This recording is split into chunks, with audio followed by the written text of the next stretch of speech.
Hey, greetings, salutations, and good morning. It's The Drive.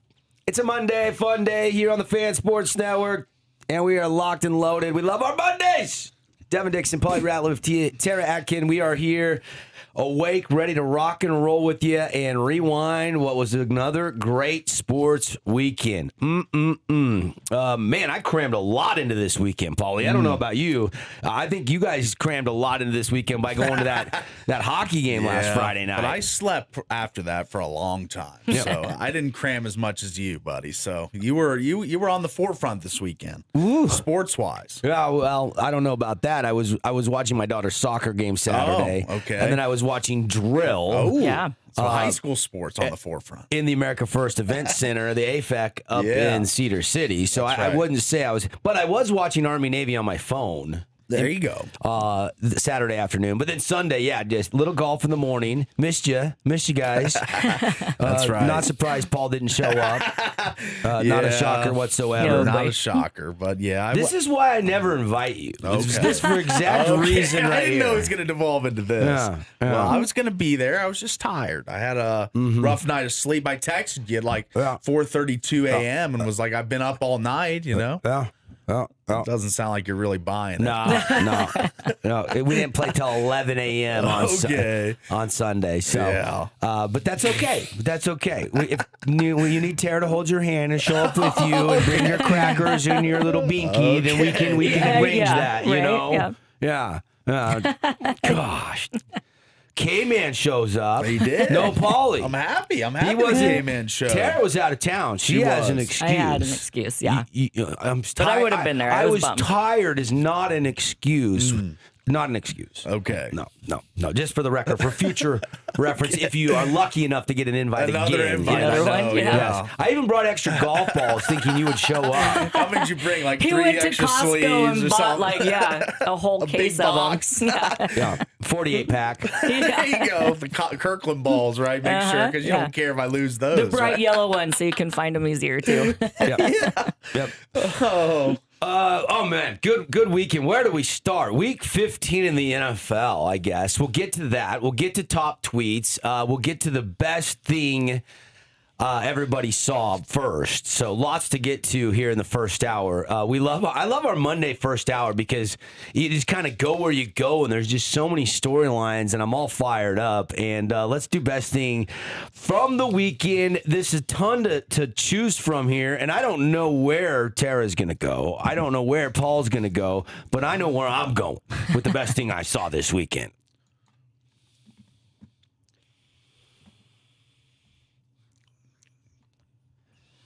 I'm going to the Buffalo Bills. Circle the wagons, the Buffalo Bills. Down 21-0. Yeah. Late there, almost halftime, and then boom, they get that big touchdown. Take a little bit of momentum into the locker room. And then, they come out there in the second half and they go on a big run there. They score on their first 4 drives of the game. Josh Allen saying, my window's not closed. Get on my back. And even though Travion Henderson broke off that big 65-yarder, which was an explosive play, they were still able to come back on the road in a must-win scenario and win. Now, is it going to be enough for them to get home field advantage? Probably not. Denver looked very good. That's a huge win over Green Bay. And they're still one back of the division, and they don't play any more games against New England, so they're going to have some help and win out if they want to win the division. And so, but just splitting with New England, an 11-2 team, you kind of felt like the Buffalo Bills are back in the playoff picture. I still don't think their defense is very good. I still don't know if I trust their defense to win a Super Bowl. But that offense is really fun to watch when they get clicking, and that was one of the heck of a comeback from Josh Allen and the Buffalo Bills. I kind of wrote that game off in the first half. Didn't really watch much of it. I'm like, oh, man, my fantasy quarterback, Josh Allen's only got 7 points. Drake May had like 18 points, like in the first half. And I'm going, oh, boy, I started the wrong quarterback because I have them both on one of my fantasy football teams. There you go. And then lo and behold, Josh Allen woke up, circle the wagons. The Buffalo Bills got it going in the second half. I know we have a rabid Buffalo Bills fan base around We do. town. There's a little pocket of them out here. Yeah. I know 5 or 6 really big Yeah. Buffalo Bill fans here in St. George. What kind of a melting pot? We got every team represented in Southern Utah, but Yeah. that it's. I don't know if it's he's out of Wyoming. He's a Mountain West quarterback. I don't know what it is about Josh Allen, but I've always liked Josh Allen. Yeah. This is a He's just a gunslinger. good guy. Yeah. And then Getting married. Got Yeah, married having a recently. baby, I What's the believe. actress name? Megan Haley Steinfeld. Steinfeld. Yeah. There we go. Steinfeld. They're expecting. I think so. Wow, you guys are up on the up. I don't know the Steinfeld happenings, Paulie but I know live that he's streamed the baby. What Yeah, do they the- do? They shoot the blue or the the pink? gender yeah, the reveal. gender The reveal. Yeah, Paulie That's live right. streamed the gender reveal. the That's how. blue smoke and all that. Yeah, That's how he that's knows right. that. Yeah. So yeah, Buffalo Bills comeback was the best thing I saw in sports. I could have went Utah Tech basketball because I did that game Saturday night, and you know the 3-pointers were finally starting to fall. I know they cast a bunch late in the second half, and the shooting dropped to about 35% from 3. Yeah. but they shot it really well, and they were down 3-4 players. They only dressed 9, in fact, for that game, and everybody that dressed Yeah. played. And I thought this Justice University was the most organized and the best Christian university school that they play.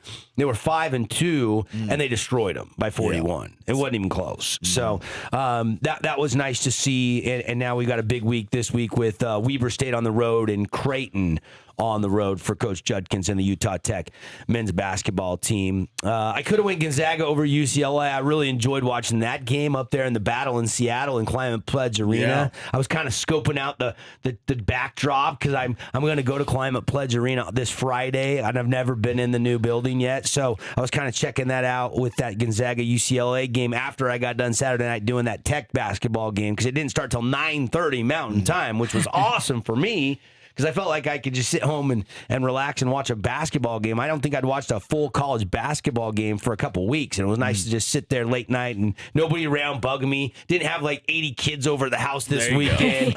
It was kind of nice. It was Oh, kind of nice. Best thing. Best thing for me, I'm going to go to your game this weekend. The Seattle Seahawks were a 13.5, 14-point favorite against a 44-year-old quarterback that hasn't played in almost 5 years away from the NFL. Last season was the COVID season where he led these very Colts to the playoffs. Paul, where he they didn't win fell. the game. You're going to go I Phillip know, Rivers? but still, at this point, for him, when I was watching this game, I was like, and when we heard this storyline, even it was Yeah. like, all right, they're going to bring him up. It might be a practice squad guy, give reps. Like, who's going to set their Hall of Fame clock back just to play one game or whatever for a team? But they call on their old gunslinger, and this was early in the second quarter. There was no score in this game. Colts defense, no scores as in touchdowns. Colts defense really played a tight game, and they gave Rivers opportunity, and whenever he was able to get down the field inside the red zone, he found Josh Downs for the first and only correct touchdown of this game, right? Yeah. Yeah. Yeah, So, franchise record most field goals for Jason Myers. That's right. In the win, all their points came off field goals, which haven't seen that happen this season. So 44-year-old quarterback throws this ball to Josh Downs early in the game, and the sideline erupts because his old high school, the high school that he's coaching at, they had a little satellite party. They were going crazy. I think a lot of people following this story, and this was Phillip Rivers in the second quarter and scoring his first and only touchdown of the game. 3rd down and 4. Rivers, and he's got a man. Touchdown! That's Josh Downs, and that's Phillip Rivers with a touchdown pass. I mean, look, it was 10-0. They had a 10-0 lead, and I was going, okay, the script is what I thought it would be. Get the ball out quick. He doesn't was want to get hit. 13-3. He doesn't want to get hit. Yeah, 10-point lead after that 8-yard touchdown. Yeah. And I mean, look, he almost got the job done. I mean, they lose 18-16. That's a Colts team that's fighting like crazy. They're scrapping. They're trying to make the postseason. Obviously, the loss really hurts them. Again, they cannot find a win. But everybody thought they were going to get hammered in this game, including the books, including most prognosticators, most experts. Wasn't Seattle like 12.5 or 13.5? Almost, they were baiting you into taking Seattle to win by 2 touchdowns. Yeah. That's basically what the betting market was doing. And not everyone knew that this game was going to come down to the wire. Seattle had to kick a field goal to win the game, at the very end. So, and the Colts had the ball with about a minute left, and he drove them long enough down the field. He was aided by a good kick return, I understand, but he got them into field goal range once again. So, I mean, to say that he's some star at this point, he's obviously not a stud. He got him into field goal range? He did, No, yes. At the end of the game, he threw an interception. I'm talking about leading up to that. Seattle had to respond with a field goal to take the lead back. They went up 16-15, correct? Yeah, it was a 60-yard field goal, if you call that field goal range. That is the range now in the NFL. Yeah, 60 yards are commonplace. Yeah, he got him in 60-yard field goal range is what I'm saying. Isn't that crazy? If you're in midfield now in the NFL, you're in field goal range. Yeah. The kicking game has changed dramatically in the league, and it feels like it's just this year, but it's not. It's been prior. But I feel like this year, like all of the kickers went out and got like horse tranquilizers or something in their leg. I mean, it's just hard because you give a team 47 seconds, no timeouts like the Seahawks had. You thought you get 1 sack, this game's over. The Colts win. But, like you said, 47 seconds. And for these kickers now, Myers is a great one, obviously, too. So you just get across the 50 and you're in field goal range, basically, nowadays. Yeah. So they just left them way too much time. If I was Steichen, I would have gone for it on 4th and 3. If you get that first down, you run the clock out, kick the field goal as time expires. That's what I would have done. It looks like he was debating it a little bit because he didn't know if this groupie could make it. He was just with the Colts last week. Like he was a waiver wire acquisition, this kicker. So it's not like he was a established, great all-pro kicker. The Saints had cut him. That's right. And they had picked him up because he had a relationship with the special teams coach. At Notre Dame or something. Yeah, and this is the third kicker. Schrader started the season. Yeah. He got hurt. Then the other guy struggled, so they cut him and brought this guy in. So this is his second week with the team, and they trust him on the road to kick a 60-yard field goal. And he made it. Yeah. And he made it. It would have been good from 64, maybe 65. But they would have won if they would have converted that first down and just gotten closer and then kicked it as time expired. But Steichen decided to kick it there and give the Seahawks the ball back. I think they kicked the field goal with 52 seconds.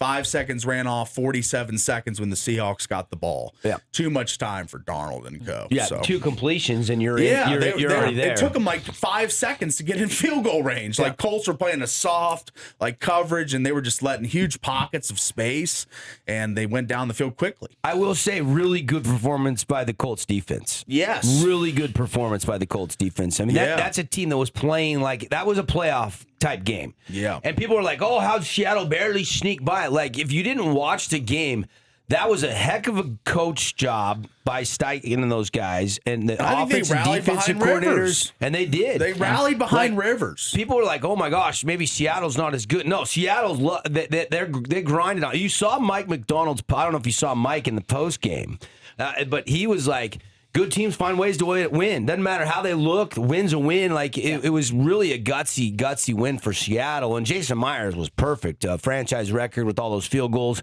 Rivers held his own. He did. Yeah. That had to be a frantic week, right? You're signed or you're not signed. You come in. What's the playbook? What's changing? What terminology is the same? Okay, am I going to start? That's the big one. Am I going to start? Is this just for me to be a practice squad quarterback? I don't think he comes back to stand on the sideline. We didn't know. We were definitely debating whether he was going to play or not. Well, I don't think any of us said early in the week Phillip Rivers is going to start. I don't think anyone said that. Yeah, so, I think Steichen was comfortable with it because he knew the playbook. And you saw his reads, his brain, his processing He had not slowed down. His arm strength, yes. His speed and agility, yes. Yeah. And Rivers never had a cannon even when he was in his prime. Correct. He was kind of a noodle arm a little bit, like accurate, but 1,800 days since he had played in the NFL. That's right. 1,800 days. That's why he's the best thing I saw. That's how long you age your tequila. That's right. Like he do you think he's been getting up at 5 a.m. doing burpees and pull-ups? No, I don't think so. They took him he for might his be mental curling IQ. Coors Lights after high school football games on Friday nights, for all I know. They like him because of his high football IQ. He didn't. The interception at the end was a tip ball in desperation, but otherwise he did not throw any interceptions to a very opportunistic Seattle defense. He was sacked one time. I told you that before the show, and you said no. He was sacked like 3 times. I thought he was, like, but no. he was getting rid of it. He just, and the only time he got sacked was he fell down. Seattle didn't even sack him. He just fell down and then got up and then got tackled. But so really, him getting rid of the ball quickly was the plan. And Seattle's great defensive front and front seven did really nothing all game. And that's what I want to emphasize, that Rivers was a high IQ football player. Yeah. I love the quote from Phillip Rivers because he was asked how his body's going to respond like today by reporters after the game. And he said, I've never minded that part of it. My wife always tells me I'm crazy because there's been times, and this is Phillip Rivers, I'm quoting, in the past 3 or 4 years where I've said, I wish I could just throw one and get hit hard. And my wife says, that's not normal. So, I mean, he said to his wife, man, I wish I could get back out there and I'd throw one and take a shot. And what? And now you got your chance. But I'll tell you what, that offensive line did a really good job. They didn't really establish a long enough consistent run game, but they were able to run it enough to be effective and be in a position to win this game in the fourth quarter. Seattle's streak of no 100-yard rushers lives on. Taylor was close. Yeah. So 87 yards. Right. Close. Right. But never broke the big one. I mean, his yards per carry were pretty solid. Pretty just pedestrian. Yeah, but never really got into the open for the big one. The biggest play of the game, I think Jonathan Taylor dropped the ball. I think you saw that one. I did. That was Phillip Rivers' Early in the longest, what do you want to call it, air yards pass, where the ball was in the air. A lot of his, the Abdullah slants and stuff went for nice gains, but his longest pass in the air was to Jonathan Taylor early in the game, and he dropped it. So I think it was on a 3rd down, and it was a pretty good ball, but unable to get his hands around it. So, Rivers' final line, 18 of 27, 120 yards, 1 touchdown. And like I said, kind of one charity pick there at the end. It was just a desperation situation. So overall, I think he did everything they wanted him to do. Yeah. Good stuff. All right, TA, best thing you saw this weekend? I know I should have known Paulie was going to go something. If he gets a chance to take a little dig at my Seahawks, he'll do it. Yeah, he'll do it. Yeah. That's not a shocking best thing for Not a shocking. all the things in sports. And you know what? It was one of the bigger storylines. I mean, he's 44 years old. I will give you that. Give me something. He there. impressed me. His balls were a little wobbly down the field. Oh, yeah. But his mind, he was reading the defense and he was throwing it in there and the underneath stuff. He still has that. He threw some ducks for sure. Yeah. But at the same time, he was a leader of the team, and I think they rallied behind him. Yep. So Yeah, that was good. I'm going to go with the Mammoth and the Penguins yesterday because they were down 3-0, and I thought it was completely over. I'm like, the Mammoth are done. But then they come back and end up beating the Penguins, which Paulie should be. I'm actually surprised he didn't take this one since he hates the Penguins. I do hate the Penguins for sure. Yeah, but they win it in overtime, 5-4, and this is the game-winning goal by Gunther here in overtime. 30 seconds into OT, Mammoth get the puck back. Dylan Gunther starts accelerating across the blue line. Gunther pulls the trigger and scores! Dylan Gunther does it again! Another OT winner! Gunther's really stepped up in the place of Cooley, like being hurt and stuff. Ooh. So, yeah, That one was, halfway between the blue line and the goal. He was not right in front of the net. There was quite a bit of space there. Yeah, coming across. And he beat him through right through the legs, didn't it? Right through the legs? Yeah. It might have been the 6-hole. You're right, buddy. 5 holes, probably. Just kidding. We're teasing you. I think No, you're not teasing me. Paul's teasing me. Don't cover up for him. Don't cover up for him. I'm just messing with you, buddy. Just messing with you. Yeah, baseball up the middle is considered between the 5 and the 6 hole. Yeah, that is Hockey, true. they call That's it the true. 5 hole. Yeah. Not the 6 hole. Get your stuff straight. I know. You said I'm trying 6 to get hole. it straight. You're helping me get You it said straight. it's 6 hole. Don't you know it's the 5 hole? I know it's the 5. Is that where that puck went? It did. It went to the 5 hole. And that was his 15th of the season through not all of those through the 5 hole, yeah. but he's got 15, and that's tied for 26th in the league in goals. So Gunther been a really nice piece for this team. He was a first round pick, 9th overall. Yeah. And on the Coyotes, I don't think he delivered many dividends, but since he's come to Utah, they're one of their leading goal scorers last year. He might be their leading goal scorer this year with Cooley out for 2 months. So What if I ask you guys for the worst thing you saw this weekend? You come up with something off the top? yes, I got something right now. Because I would probably go with Diego Pavia. Well, that's what Yeah, I was going to say. yeah. We can just go group one there. What a Baby. baby. Like telling the voters to F off, basically, like thumbs down emojis. Like he did not handle himself like, and I think he hurts any stock in the NFL with stupid, immature social media posts like this. So then he had the long apology after because the public discourse was so bad. Yeah. He was just getting destroyed from every which angle. And I don't even know if Pavia is an NFL quarterback, Probably to be not. honest with you. Probably So not. that's why he tries to get these waivers and play like as many years as possible because at Vanderbilt, he's making cash. Well, And and a lot of he's cash. working on his brand for whatever business venture or occupation he decides to go in if it's not playing quarterback. But he beyond was college. the videos I was seeing, he was at a club afterwards with his family. And they've got the little, these clubs when you buy a bottle service, they bring you this big thing and they got the video board and he has F Indiana, F the voters strolling across the board. little screen, and it's just like, wow. I mean, that was pre-planned, and like he told those servers, hey, I want this to scroll across the thing so I can get a video of it and look at me. This is me. And he did tweet out a long apology because the court of public opinion was so out on Pavia after all the stuff because Mendoza just seems like the greatest kid, like the nicest Right. guy, Humble. like humble, just like comes from a great family. And like Pavia's family and brothers and all that, they were all just feeding into this, like saying, hey, you should have won. I just think his circle is kind of polluting the water as well. Like Mendoza won by a ton of votes. I told you a couple weeks ago, I'd take a couple weeks off the show without pay if Mendoza didn't win. And it was just a shoe-in. So I don't know why Pavia is so upset. I mean, it just seems like he was battered striking the ego. Heisman pose during the Yeah, season. he loved it. He threw 27 touchdowns and threw for 3,100 yards plus. He also rushed it for near 1,000, like 826, and 9 more on the ground. And, and Vanderbilt's 10-2, and nobody's been talking Vanderbilt football like they have since Diego Pavia got there. He's been getting a lot of attention outside of Nashville. So look, this is a guy that obviously thought he had a chance to win it and was disappointed. But the immaturity and the snap reaction, you're right. Somebody should have said, hey, don't go to your phone right now. Let this breathe for 24 hours, cool off, because it's a bad look. Sour grapes written all over this. 643 first place votes to Pavia's 189. Wasn't close. Yeah, it wasn't even close. So it's not like it was a photo finish with a couple votes here that could have helped him, and his brash personality was the reason he lost votes. It's not his brash personality that made him lose votes. It's just Fernando Mendoza won the first outright Big Ten title for Indiana since 1945. If you lead that team and lead the country in touchdown passes, and that's not Pavia, that's Mendoza with 33. He had a great year. His team went undefeated. He beat Ohio State in the Big Ten title. I knew when the minute that happened, there's your Heisman Trophy winner. 100%.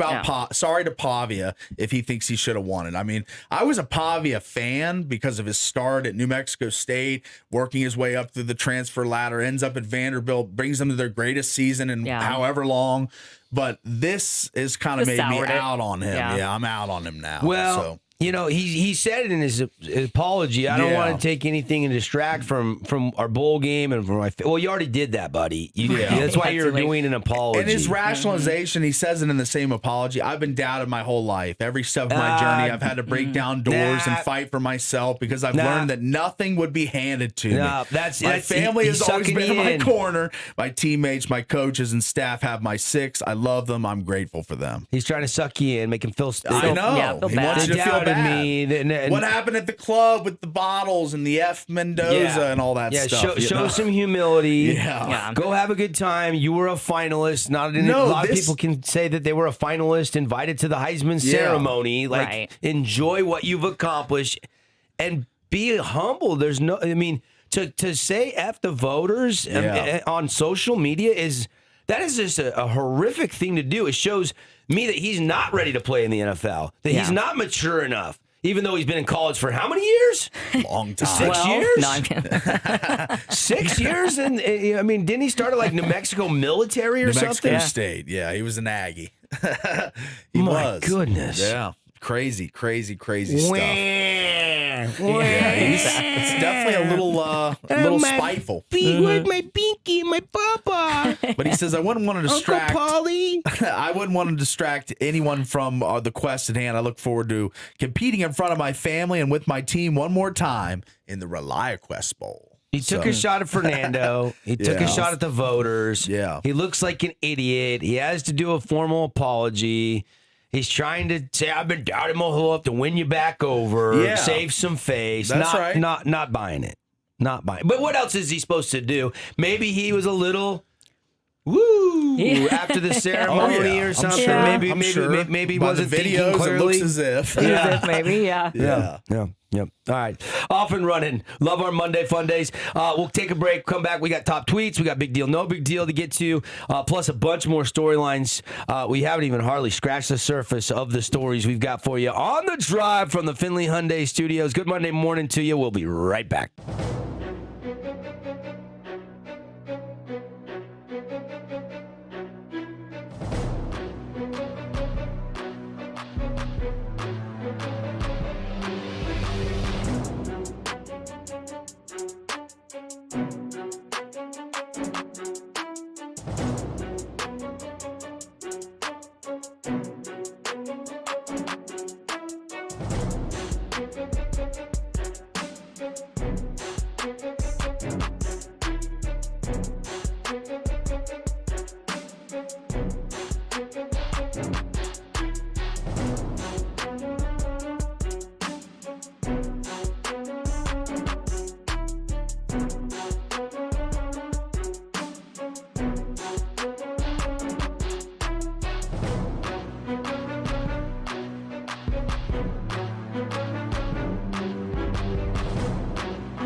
Right when we were getting ready to go back on the air, I got like an eyelash in my eye. Oh my gosh. I get you. Oh my gosh. We are streaming this morning, aren't we? I'm sitting are. here trying to flush an eyelash out of my eyeball so I can see my computer screen. Good morning, sports fans. Devin Dixon. What could go wrong next? Paulie Ratliff, Tara Atkin, and show today, as always, brought to you by our friends at Game Day Men's Health. Game Day makes it easy with free testosterone tests. If you're feeling run down this December, might need a boost. Feel like something's off? Go get your free T test. See what your T levels are. Could be low T slowing you down. The exam there and then the results. All that is free. Doesn't cost you anything. And the best part, you get your results back in 15 minutes at Game Day Men's Health. Reclaim your game. Go to Game Day Men's Health. And it's right there. Man, there's the Intermountain Healthcare. Yeah. What's the all the medical buildings on the other side of Four Master called? Coral? Is it the Coral Desert Medical Center? I think it used to be where Coral Desert used to be. You got me, buddy. Okay, but that's where often. Game Day Men's Health is. Okay. So just right there on the right-hand side as you're going up Four Master Drive, you'll find it on the second or third floor. All right. Do top tweets. Yes. Brought to you again, Game Day Men's Health. And Paulie scoured the X-verse, and he has found what he believes are the top tweets. Tara is going to grade them and see if these truly are the top tweets and if he is mission accomplished, so to speak. I like that. I got a grading system. Yeah. We should implement this all the time. Let me get my red pen out. There's going to be a lot of red pen marks. It's going to look like my assignments from middle school. Tara, will he get a passing grade on top tweets? Ooh. Possibly. Okay. He can usually find some good stuff on X or Twitter. All right, here we go. We get started. Let's start with the Wild Ute. He is a fan account on Twitter, so not the greatest source or whatever, but he's compiled some data, done some research. Over the last 5 years, only 12 programs outside the SEC and Big Ten average 1 million plus viewers per game. Obviously, the usual suspects: Notre Dame, Florida State, Colorado with Prime, Clemson, Miami, TCU. And then, how about this? One of our very own Utah. 1.22 million viewers per football game for the Utes. Then we keep strolling down: Georgia Tech, Oklahoma State, Iowa State, and BYU, 1.18 million. So outside of the SEC and the Big Ten, these are the kind of the preeminent programs now, the best conferences being labeled by, the prognosticators and the experts. But outside of those two leagues, two of the Beehive State football programs are some of the most watched programs in the country. So good on you, Utah and BYU fans out there listening, because you've made those two programs some of the most watched non-SEC and Big Ten football teams in the country. So hats off and applause for the fans of BYU and Utah. I thought that was a good tweet. And the diehard Ute fans, we're going to watch Ute football no matter what. But they might have got a few more viewers had Kyle Whittingham been the kind of coach that's like, this is my farewell tour, this is my final season. But he kind of just went out at the end of the season and said, I'm done. I'm getting on my Harley and I'm driving to Wyoming. I was talking to a buddy of mine who's a huge Utah football fan, and I said, how come he didn't do the whole I'm retiring this year, and the whole year. It's not his style. There's farewell gifts, and like Kobe Bryant, when he retired, or not Kobe Bryant, who's the guy who retired in the NBA just a few years ago that every stop he had, there was somebody that gave him a gift. It was Dirk or something, Dirk Nowitzki in his final season. Could have been. And like he announced that he was going to retire before the season started. And wanted to enjoy every city. Yeah, and all the teams give you a nice present and gift and parting thing and stuff like that. And Whittingham, that's just not his deal. Yeah. He just wants to ride off into the sunset quietly. The thing about Whittingham is he still seems like energy-wise and age-wise. To me, Kyle Whittingham, when you see he's 66, he doesn't appear 66 to me. No, he's a young 56. Yeah, he's kind of like a Pete Carroll, where he's just got endless energy and he's always in great shape, and he doesn't even have to wear the orthopedic shoes. So but look, he said it was the right time to step down as the head coach. Morgan Scalley has been the coach in waiting for 2 seasons now. We've known this, man. Kyle will be missed. He did a really good job over the past 21 years. Their highest moments were really with Kyle Whittingham. That's right. Yeah, And the that's right. fans love him. We were at the Mammoth game Friday night, and he was at the game, and they showed him on the Jumbotron. And the said that fans he was, went nuts. Oh, they just went absolutely crazy for him. It was pretty cool. Yeah. So, yeah.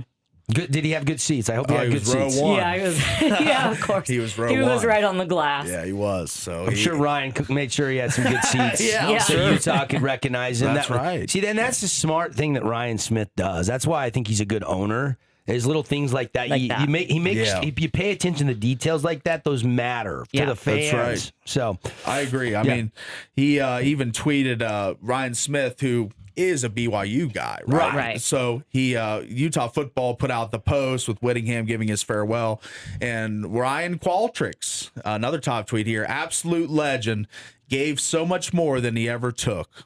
Love coach, and that's kind of the way good that's tweet. encapsulated. Very short response from him, but let's move on to the next one here. By the way, this is one thing. Coach Whittingham sent 128 players to the league. 68 were draft picks. Yeah. Eric Weddle, Starlo Tulele, Garrett Bowles, Jalen Johnson. Man, the list goes on and on. I'm gonna start naming Jordan Gross. Yeah, we'll start naming Utes and run out of time. But defense and toughness, like Fred Whittingham raised a good young man, and he's become a heck of a coach. So we wish him nothing but the best in his retirement. That's right. A legend of the game. All right, let's keep moving here. Front Office Sports at FOS brings this one. And it's kind of a question. Are refs ruining the NFL experience? The NFL TV success is being threatened by its own referees. Too many games are marred by ticky-tack or questionable calls. There's no flow, no pace, because they're constantly interrupted by thrown flags. Agree or disagree with this top tweet? I agree. I feel like they have gotten a little soft in the NFL with all the rule changes, and there are a lot more flags. What do you think, buddy? I disagree. All right. I disagree. You have to have now the unsportsmanlike conduct penalties sometimes bug me. They've sped up the reviews though, so that's probably my biggest point why I would disagree is because The replay assist. you're back to the action quicker. Even if it's the wrong call, you don't have to sit there and dwell on it for 10 minutes under the hood. Yeah. They got the instant reversals on the measurements. They've got a lot of, like, there was a play in the Seahawks game yesterday where clearly he stepped 2 feet out of bounds. I think it was a catch by, might have been Tyler Warren across the. It was. And then they It was reviewed Warren. it before One foot was on the white the whole time. it was pretty obvious. The ref just missed it. But It's human replay error. assist came in. And then it was quickly fixed and we I played like on. replay assists, but Yes. Albert Breer, the senior NFL reporter for Sports Illustrated, says this about officiating. I'll reiterate my stance. Officiating needs to be torn down to the studs, he tweeted. They need to rebuild it with the technology that's now available. What they've done instead, which is continue to add on to what they already have and overcomplicate everything, clearly isn't working. So, I mean, I think the replay assist is a good thing, but how many long reviews in college and the NFL have there been this year? I thought we were just talking NFL. I know, but this is Yeah. just officials at a wide glance, but the NFL officials under the gun here. I'm just saying, as someone who's called college games and watches NFL games, officials have taken longer for reviews, I feel like, this year than ever. And if the replay assist helps, sure, it'll come and it'll overrule obvious calls like Warren's foot being on the white. Yeah. But if it's a dicey call and they're under the hood, it takes forever now. Well, and It sometimes, does. sometimes like take, for instance, and I don't want to talk about officiating all morning on a Monday, but you talk about like the Eagles when they do the tush push. Yeah. Can you really see where the ball's at between, there's 22 bodies all in a pile. You can't really see where the ball is. And so it doesn't really help you. And you got to go with the spot from the side judge anyway. Right. So I agree. There's certain plays. Look, there's the human error element. There's always going to be mistakes. There's no question about it. Some games they let them get away with murder. Some games they call it tightly. Like it's inconsistent. I will say that between crew to crew to crew. All right. Yeah. Let's move forward then. CFB Kings on Twitter. This one will hurt you a little bit in the heartstrings, buddy. During the 2023 season, the Pac-12, which has since been dissolved, had the 2022 Heisman winner, Caleb Williams. Yes. The 2024 Heisman winner, Travis Hunter. Correct. The 2025 Heisman winner, Fernando Mendoza. He was at Cal at the time. Yeah. 2023 Heisman finalist Bo Nix. 2023 Heisman finalist Michael Penix Jr., and He was at Wazoo at the time. I hope everyone remembers 2024 Heisman finalist. Or he won the Heisman, right? Cam Ward? No, he did not. He came in second. So Heisman finalist Cam Ward. Yeah. Those were all in the Pac-12 quarterbacks. Yeah. All Pac-12 members and part of that amazing conference that just went up in smoke because of their terrible media rights deal. Yeah. Yeah. The tweet, I wanted to pose this question to you that I saw a lot of people posing is, are the Packers now Super Bowl hopes gone away with Micah Parsons' left knee?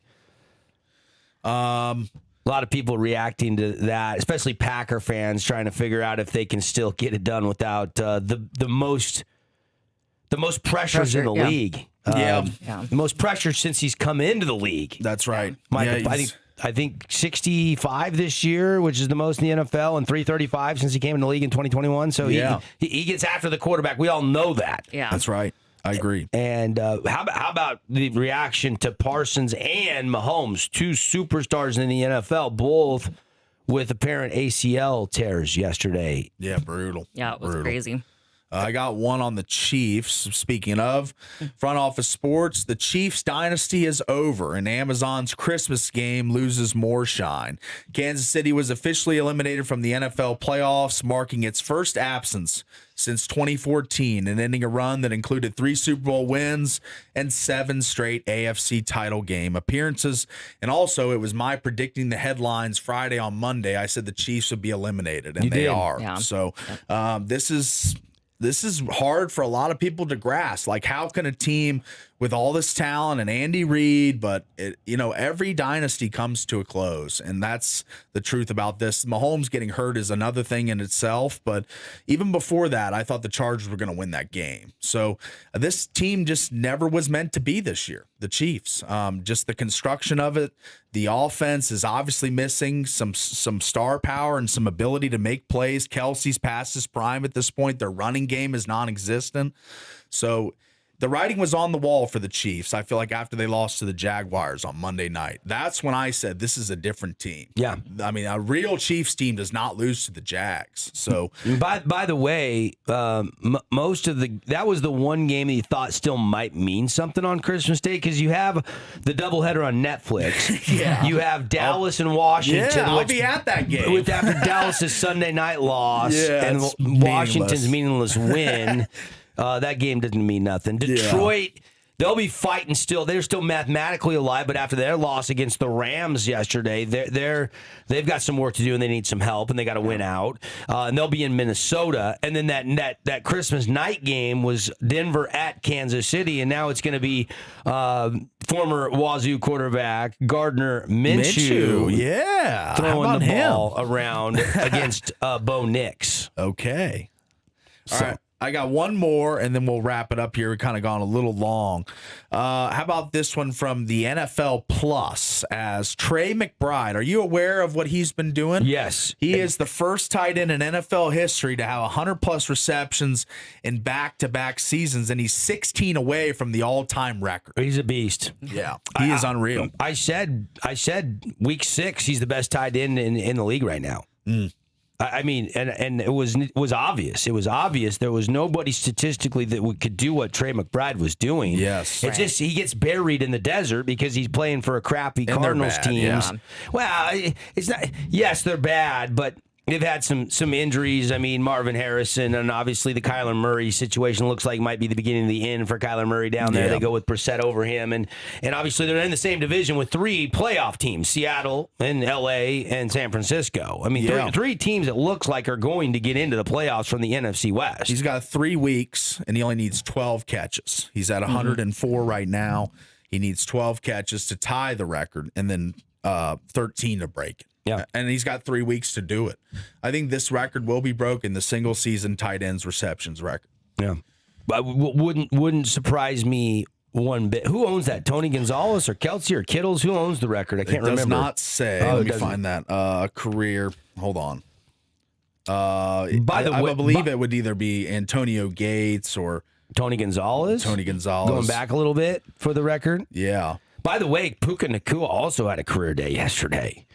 I mean, this guy, what can't he do? He's starting to catch up with JSN in the NFL lead for receiving yards. And 181 yards was his high, and I think he had that on 9 catches back in his rookie season in 2023, if I'm not mistaken. 170 was his previous regular season high. Pretty cool for this kid out of Orem High School. 9 passes, 181. That's a regular season best. Man, I will give you, let's see, $20 if you can guess who the single season's tight end receptions record is held by. Can you give me the era? It's the current era. Oh. This player still plays in the league right now. Zach Ertz comes to mind. Oh, wow. I owe you $20. Oh, look at that. Is that right? Yeah, that's Zach Ertz. Really? Zach Ertz, 116 with Philadelphia in 2018. So the previous record was 110. His career might be over now with this it's injury over, but this he year. still holds that record for now. Yeah. Dang. That's right. All right. I'll have to get you breakfast tomorrow, buddy. I don't know if McBride will catch him. A $20 breakfast. I Make know. sure I will. I'm going to get him a nice poached egg and some eggs Benedict or something like that. Some foofy breakfast for you. Let's go. Yeah. Let's go. You'll have to see. It's going to be a grab bag tomorrow, so you'll see what you get. Good stuff. Good stuff. Got to take a break. We'll be back in a flash. It's The Drive. Good morning on the Fan Sports Network.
Hey, everybody, we're back. Did you miss us? It's the Drive Morning Crew on the Fan Sports Network. Show today brought to you by Coral Canyon Golf Course. Hey, get the golfer some rounds of golf this Christmas. Go stop by, get some gift certificates out there at Coral Canyon. You can play around this month. They're just $80, 18 holes with cart, with lunch, with range balls. They got a little December special going on for you, and they're all stocked up. If you need some apparel, some balls, they've got discounts. The whole pro shop pretty much is discounted from their shoes to their outerwear to their quarter zips to the hats, gloves, shirts, all the soft goods that you need to go out and play your best.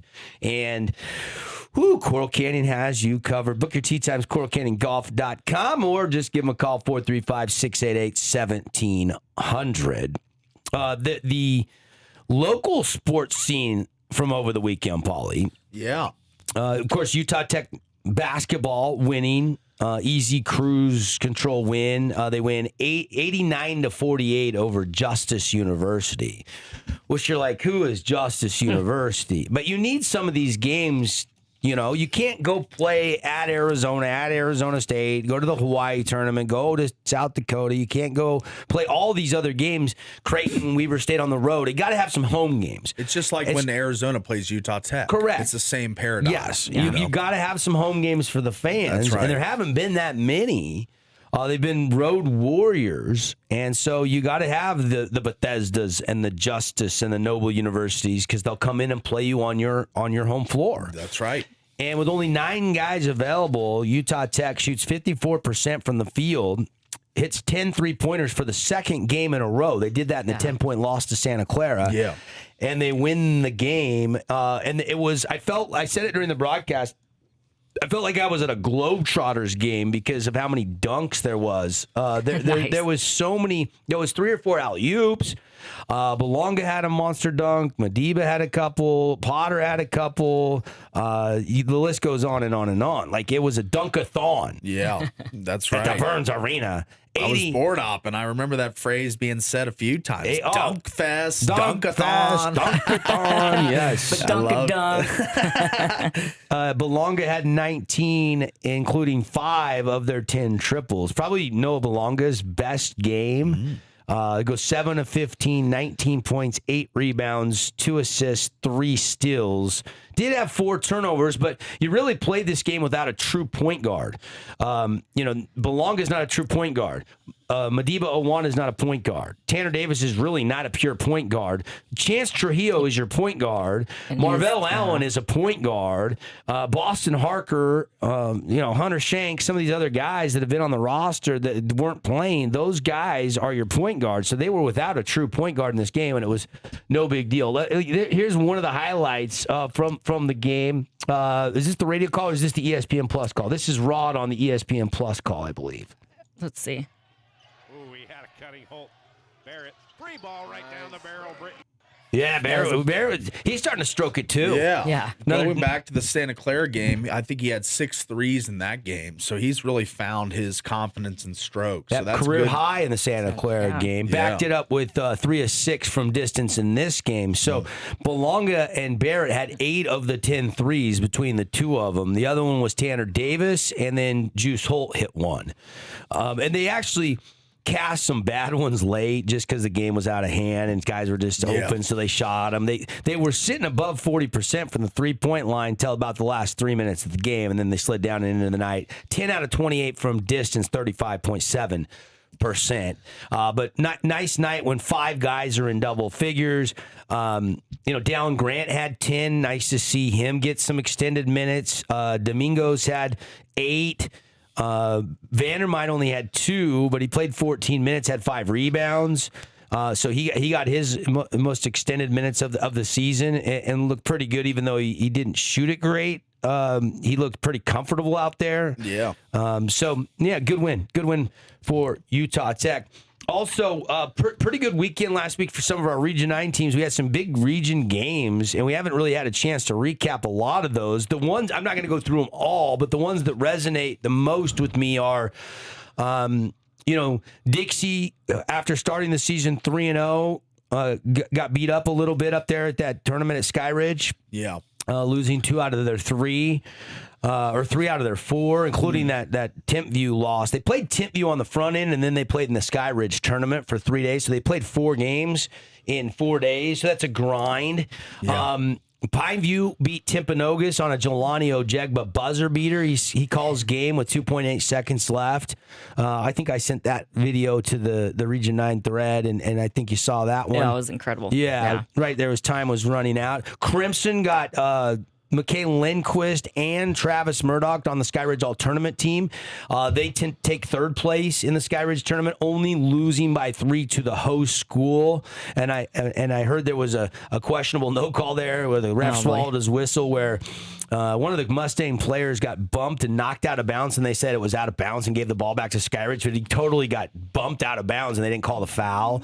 A little home cooking kind of sounded like there, or maybe they would have had a chance to make that overtime or whatnot. So good stuff in the local sports scene from over the weekend. We'll get to more of that when we get to our top 8 at 8. All right, got to get to a timeout. Hour 1 in the books, hour 2 coming up when we come back.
Hey, welcome back, everybody. It's The Drive on the Fan Sports Network. Good Monday morning to you here from the Findlay Hyundai Studios. It is The Drive. Devin, Paulie, and Tara ready to wake you up. Thank you for locking us in, loading us up. Hour one just flew by. Here we go with hour number 2, and let's get to what is trending and the biggest stories in sports, and let's get you all dialed in. We call it our top 8.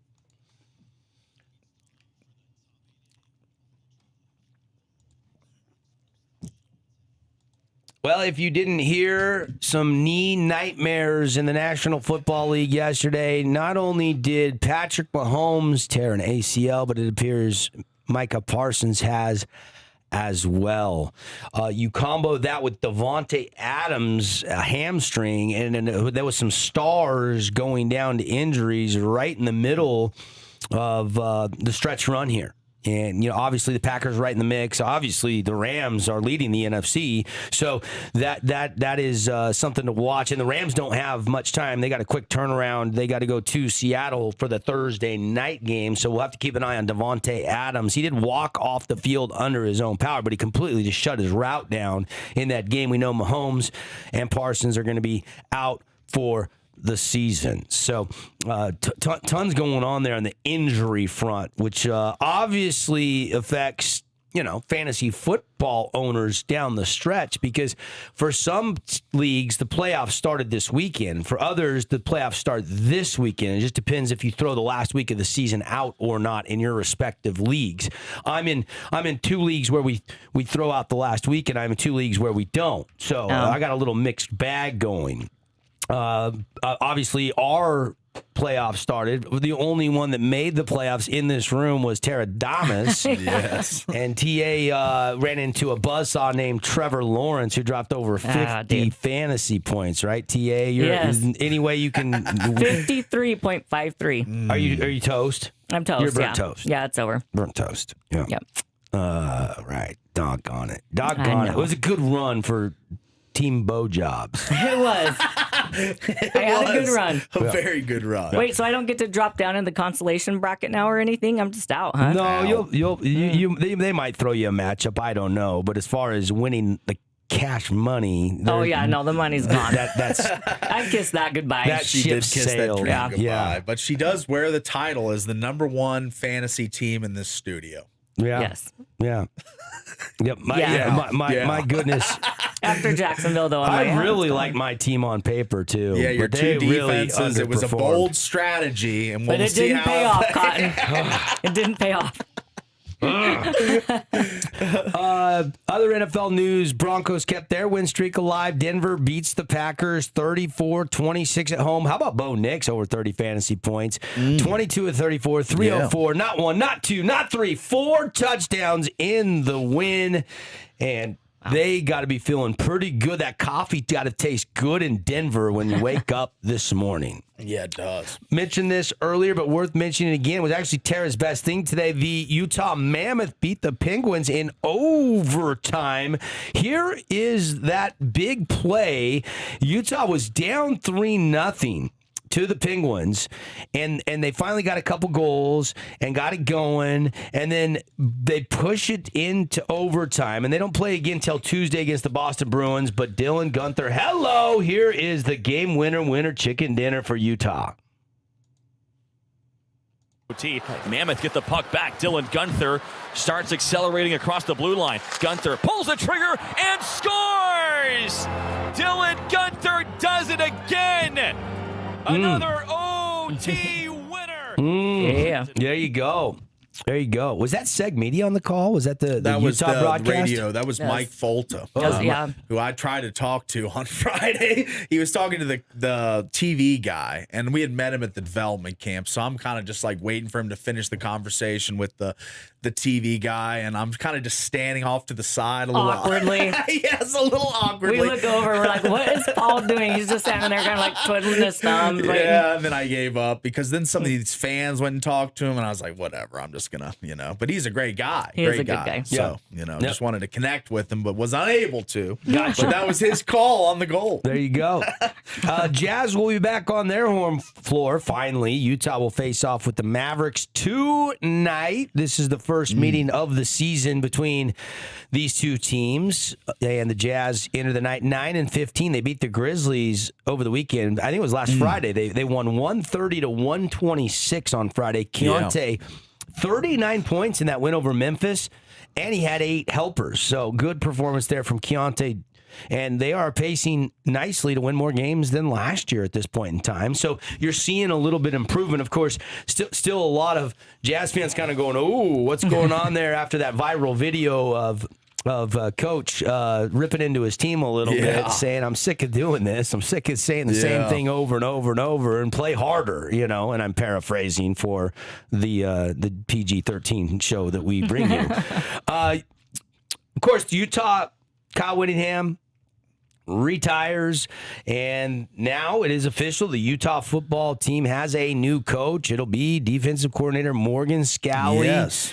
Who we knew was the coach in waiting. And what a run for Coach Kyle Whittingham. For over 20 years, 177 wins, only 88 losses. Yeah. Of course, Scalley played for the Utes in, I think it was 2001 to 2004, and he's been on staff since 2007 when he was hired as a grad assistant. So he's worked his way up the ladder, and he will take over for the legendary Kyle Whittingham. Yeah, I mean, I've got a lot of thoughts on this, of course, because I moved to Utah in pretty much the height of the Whittingham era. You had the Cam Rising run, the 2 Rose Bowls, the Pac-12 titles. I was kind of swept up in it. I was definitely a big supporter of Utah football and a guy that did it the right way. Went to Big 12 Media Day, was able to ask him a question a couple years ago, talked to him off to the side about Cyrus Polu for a minute.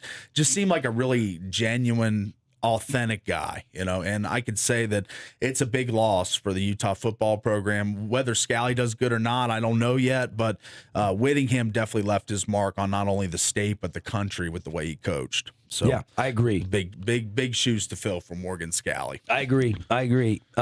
Region 9 basketball standings after the weekend. You got a lot of teams that have now opened up region play, but not everybody has yet. The Dixie Flyers have not opened up. They had the bye last week, but Pineview, Hurricane, Crimson all grabbed region 9 wins. Meanwhile, Desert Hills split their first 2 games. They beat Cedar, but they lost at the Tigers Den to Hurricane last Wednesday. Snow Canyon is 0-1 in region play, and Cedar is 0-2. And now we get into some more games on Wednesday night that are meaningful region games pre-Christmas, and we'll have a game for you, our Boulevard Home Game of the Week on Wednesday night. That should be a lot of fun. I know, Paul, you'll be part of that on Wednesday night. I won't be. I'll be on a flight going to Seattle. I got my son for his 21st birthday Seahawks ticket, so we're going out to Seattle Wednesday night. We're watching the Seahawks. Thursday, we're going to the battle in Seattle with the Red Hawks and UW at the Climate Pledge on Friday. Then I'll be home Saturday. I'll be home on Saturday. And then you're leaving on Saturday, right? Yeah. Going home for the holidays, right? I am. I'll be down there at Virginia for 8 days. Nice. 8 days. Be nice. Yep, you'll have to tell Pops hello for Tara. I will. Mom and Pops. And right. Granddad. You got to say Granddad too. He'll be around, so I'll get that. You're going to go chalk it up and watch some college hoops with him over the holidays, aren't you? Oh, absolutely. Tara, you home for Christmas? And then you guys I'm home for Christmas. have a cruise after Christmas, right? We fly out on the 2nd. Nice. I'll be gone. Nice. Going cruising. Yeah. Other highlights from the weekend, or headlines, I should say. Phillip Rivers nearly beat the Seattle Seahawks. The 44-year-old coming back out of retirement, hadn't played since after the 2020 season. Not like he blew you away with the stats, but he did make some really good decisions. It wasn't until the very end of the game that he turned the ball over that kind of sealed it and they only had 11 seconds when they got the ball back after Seattle kicked the field goal, and he threw it a little over the receiver's head, and Kobe Bryant intercepted it to end the game, but he had let him down and retaken the lead with a field goal right before that, only to see Jason Myers nail a 56-yarder, and Seattle hangs on for a huge win. They had to keep pace with San Francisco and keep pace with the Rams Rams. They have identical records of the Rams, but they lost, of course, that 4-turnover game last time the Rams and the Seahawks played. We'll talk more about that game probably on Wednesday morning. And maybe I'll even do a live drop from Seattle on Thursday, huh, Paulie? Yeah, I'd welcome that. There you go. It'll be a lot of fun. The weather this week, they're having flooding up there. It's supposed to just absolutely pour, like 100% chance of rain all the way this week. Give you the authentic environment, baby. Yeah, no question about it. We will get the authentic experience at Lumen. That's right. You'll get the authentic. What needs to happen for them to win, I think. A little rain, Rams muck it up a little bit. I like that. Of course, I mean, Mendoza wins the Heisman over the weekend. Yeah, he's going to be in the big deal, so let's not go too far into that. Yep, but worth the headline, Indiana Hoosiers quarterback Fernando Mendoza does win the Heisman Trophy over the weekend. And 39 touchdowns in 13 games. They're perfect 13-0 on the season. Mentioned it earlier, first hour, but worth mentioning again. Utah Tech wins at home for 89-48. So nice little 41-point blowout win. 5 in double figures, led by Noah Belonga. He had 19 points and 8 rebounds and hit 5 3-pointers. Women lost on the road to UC Riverside, I believe, over the weekend. SUU men played Oregon State a week ago. They came home, had to do their finals. They had to fly back out and play the University of Washington. And they also lost going away there to UW over the weekend. Tough stretch for Coach Jeter and the Thunderbirds, going to Corvallis and then home and then finals and then back to Seattle. So not easy. They actually were hanging at halftime. They were only down, I think, 13.5, but they ended up kind of getting boat raced a little bit there in the second half. But that's one of those, I'm sure, guarantee games where you maybe get a little bit of travel and hotel and a little paycheck to go play a game like that against a Big Ten opponent now that UW is in the Big Ten. That's your top 8 at 8. Did I miss anything? Any other highlights you want to add? I don't think so. Can I add one? Yeah, go ahead. Absolutely. That's why I do this, in case I miss anything. Yes. Okay. I just wanted to talk about this. Drake May is the fastest speed of his career, 20.58 miles per hour, is a lead blocker for Travion Henderson's 65-yard touchdown run. Did you guys see this? I did see this play, but I didn't see that he ran 20 miles an hour on that he kind play. of was like the liaison Shielding into the end zone. Yeah. He didn't really block. She can play. It was a good block. Hey. And Travion Henderson had 0 games over 60 scrimmage yards in weeks 1 through 7. He has got Look at him go, man. yards today, and his second touchdown So he gets run in the over way. 20 miles per hour today. And falls down at the Falls end. down. But it was he was the liaison. I think that tackler could have got him if he didn't get in his way. So he had a clear run at him, but he kind of altered his path a little bit. Yeah. Travion's running 21 miles an hour. Yeah, that's right. And like Henderson, as far as I was going to do this in the top tweets, but now that we're on it, I didn't have time to weave this one in. But Travion Henderson, as far as what he's doing as a rookie running back, and he hasn't even been given many opportunities. It was really that Ramondre Stevenson for a lion's share of the season. But most 50-plus yard rush TDs by a rookie since 2000. You've got Adrian Peterson. You've got Saquon Barkley. And then with 4 50-plus rush TDs, 50-plus yard rush TDs, Travion Henderson. Wow. And very limited carries. So it's very interesting to see that he has already ascended. And I think he will be the opening day running back 1 for the Patriots next year with all he's done. And if he's not, they're stupid. Because he is. Ramondre fumbles a ton. He's not that fast. I mean, this guy just reached 20-something miles an hour in the open field. I mean, that is a stud. So for a 65-yard touchdown.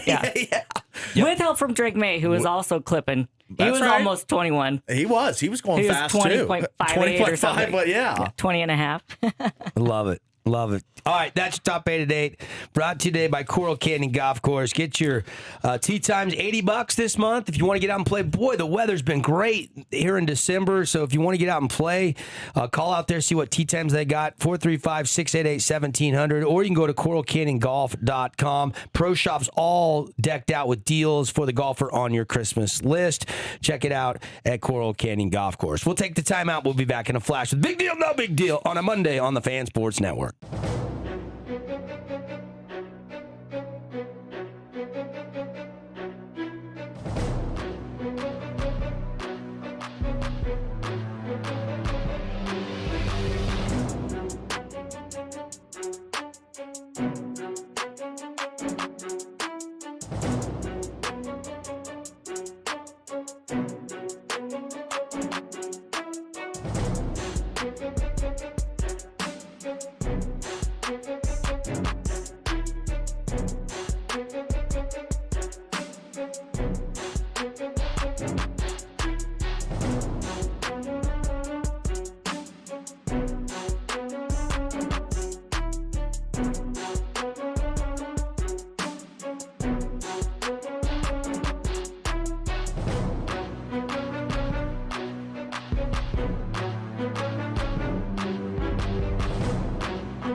Hey, welcome back, everybody. Show today brought to you by Zag. Get on over there for stocking stuffers at Zag 2 St. George 1 Cedar location. Don't zig, just zag. Also, thanks to our friends at Prime IV. This December, they're launching their holiday wellness bundles, if you haven't heard, and they're the biggest savings of the year.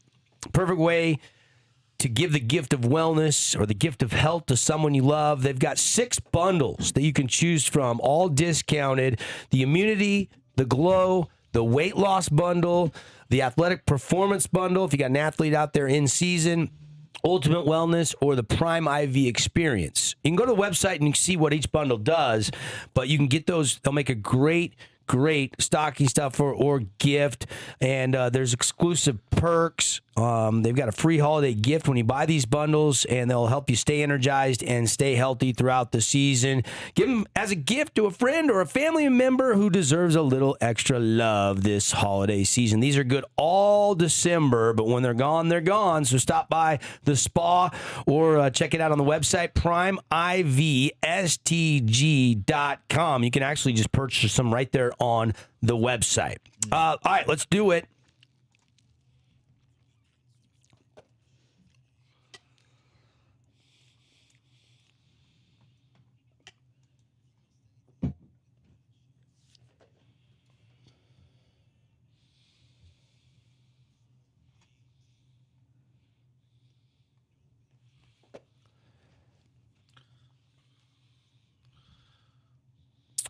Yep, big deal, no big deal. Right now, nobody cares, but we do. You do. You're listening right now. Paulie's got the questions. I'll tell you if it's a big deal or no big deal. Paulie, what are we starting with?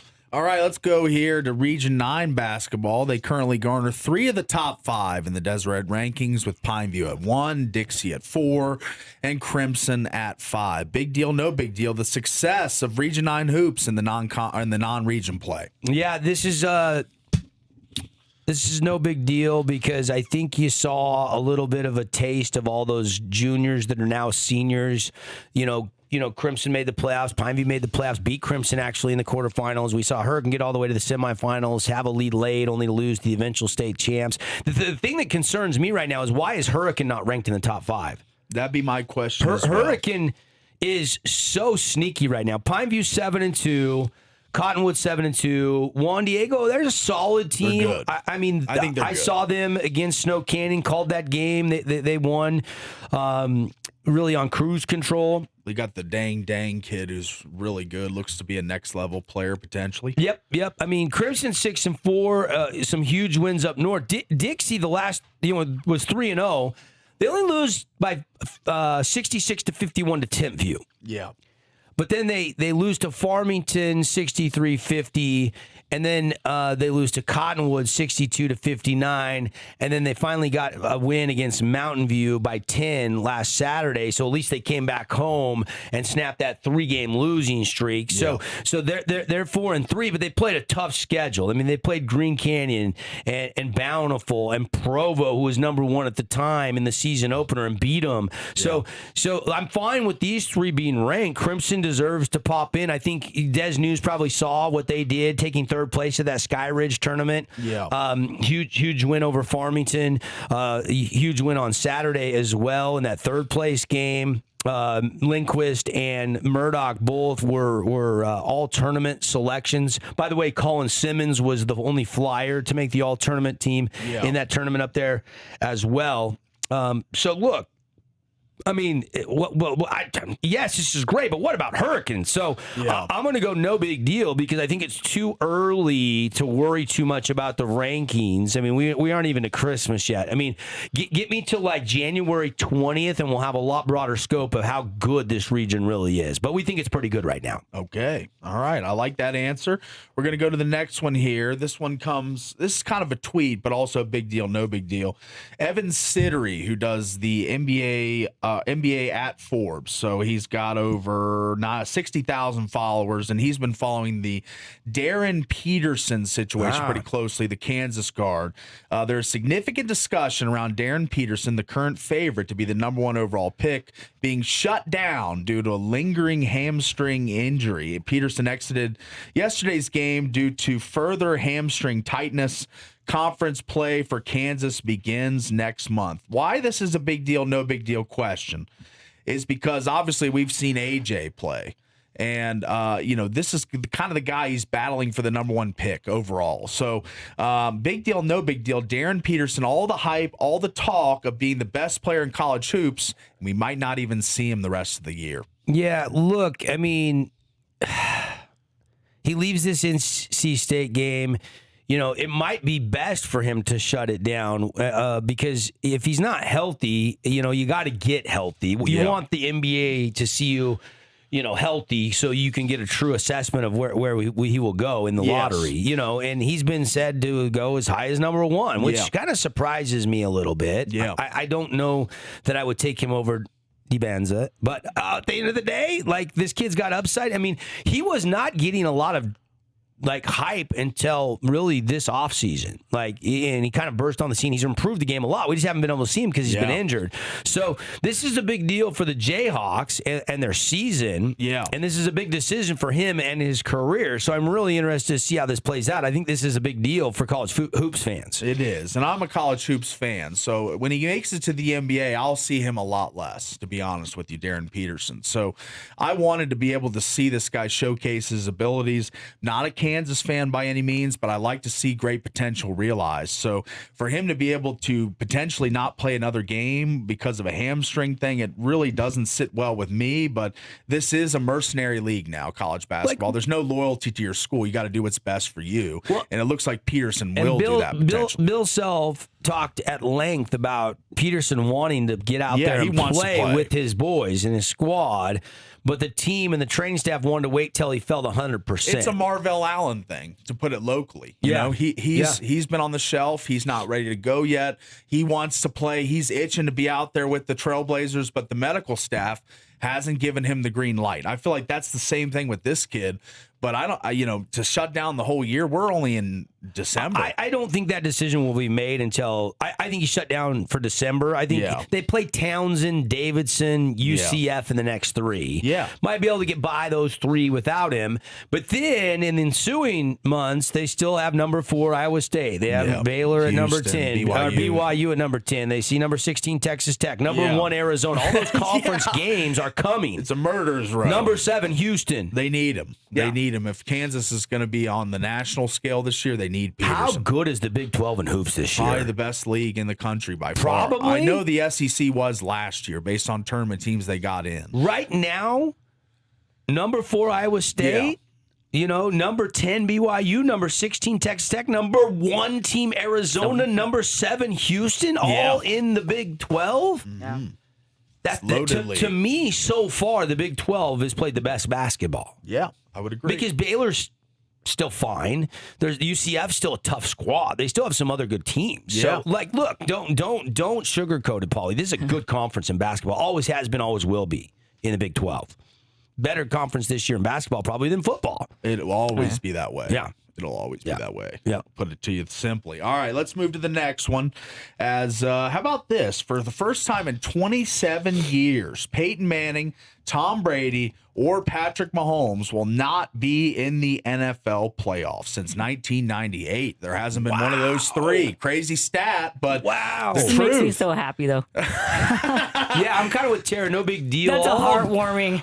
all good streaks come to an end at some point. 27 years streak. So amazing. Yeah, all good streaks must come to an end. Look, I like Patrick Mahomes fine, but I think a lot of the country has Chiefs fatigue. They've been so good. They've been on top. They've had their day in the sun. They've got their shine. They've got their Super Bowl rings. Most likable of those 3, in your opinion? Mine's Peyton Manning. I mean, just because he didn't always have the best luck in the playoffs, only 2 Super Bowls, and he seemed like a great guy and a great quarterback. But I think I had the least fatigue with him winning. Brady, I got kind of tired at the end. Mahomes, I've become extremely tired now. Yeah, so. Peyton's got that charm. Oh, shucks, he just seems kind of, just a good guy to hang out and have dinner with and hear some stories. Yeah, like they're all great in their own right. They're all great football players. 100%. But if you had to have a beer with one of them, I'm probably going Peyton. Yeah, I feel you on that. All right, I could agree with that. I could get behind that. All right, I got another one here. I don't know how much of this you caught, but I saw the end of this game, believe it or not, on ESPN Plus. The remaining UAC representative in the FCS playoffs has been ousted. Tarleton State falls to Villanova on a really tough no TD call for the Texans. I don't know if you saw this. I bookmarked it on Twitter, and maybe we can get it on the stream. It was 26-21. It was Saturday, the final score of that game. I saw the final, but I did not watch the game. So I think it's it's the last. Let's see. This foot was ruled out of bounds. Villanova survives. Unreal finish. So they had a touchdown throw. Okay. At the very end of the game, she's got it up on the board. Okay. So you can see it, and this play looks like a touchdown to me. I want you to, we'll play it back and we'll get your view, her view, and we'll see what you guys think. Because to me, this looks like a touchdown, and this should Is Victor Gabalis the quarterback here? Vic Gabalis is the quarterback. They're playing number 12 Villanova. This is for a chance in the FCS semifinals, right? Yep. So this is the play. We'll let it go. All right, so he's back.